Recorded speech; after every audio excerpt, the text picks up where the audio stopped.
The consistent uncertainty and insecurity, the stress that they go through every day, sometimes the lack of trust that they can have for those around them kind of makes them feel a little paranoid even, right? So there's a lot of emotional,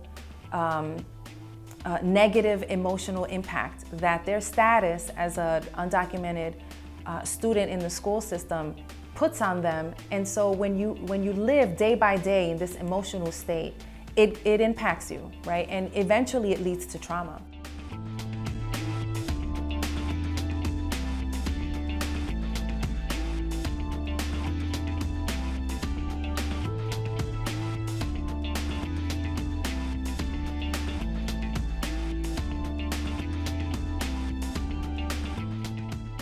Just talked to Grace Couch, the daughter of undocumented Korean immigrants. She graduated from Stuyvesant High School, but unlike classmates who are U.S. citizens, Grace found her opportunities for higher education limited by her immigration status.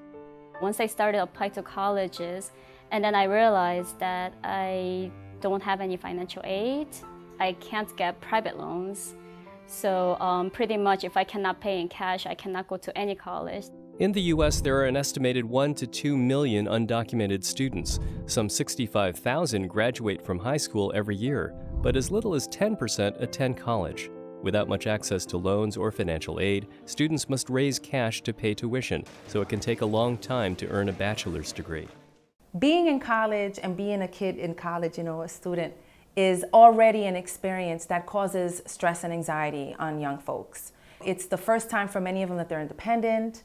The pressure of doing well in college, all of those things are associated, widely upon almost the whole student population in college. Then compound those already known pressures of being a college student with being the sole financial provider, or being the one that your family is putting their hopes on because you're getting a college education that's going to allow you to continue to support your family. That's extremely stressful. And then so they're in college to get that education, right? My school has this slogan, start here, go anywhere. And CUNY, right? CUNY ranks very high in the ratings for colleges that allow for upward social mobility. So you have this person who's going to school so that they can reach that social mobility, but they don't have time to study because they're working 2 or 3 jobs. They're their sole provider. They might have families they have to care for when they go back, when they go home at the end of the day. So there's very little time to read, to prepare, to write your papers. So to even do well in college is also a struggle. Since 2001, the DREAM Act has never passed Congress. So in 2012, President Obama initiated a partial solution, DACA, Deferred Action for Childhood Arrivals. Undocumented youth can apply for temporary relief from deportation and a renewable work permit. After gaining DACA status, Grace finally had some hope. She applied to Queensborough Community College and got into its 2-year nursing program.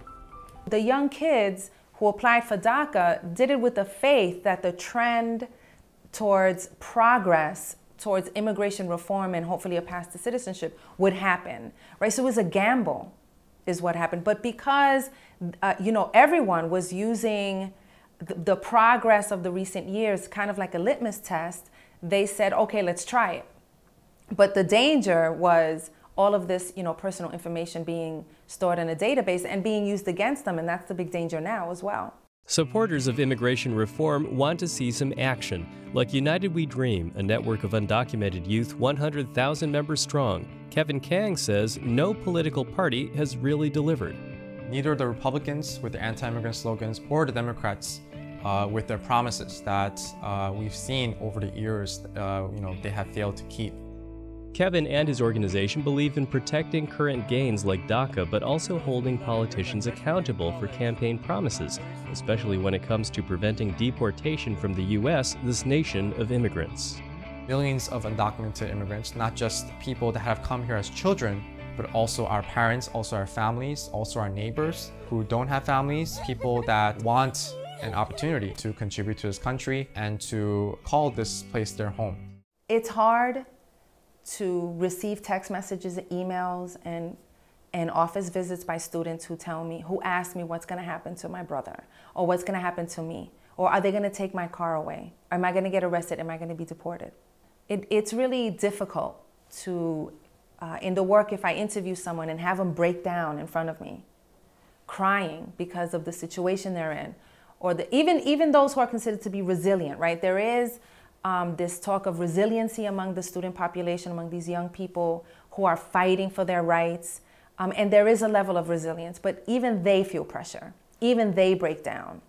And it's really difficult. I mean, I wish I could do more. There's never enough. You always feel that you're not doing enough.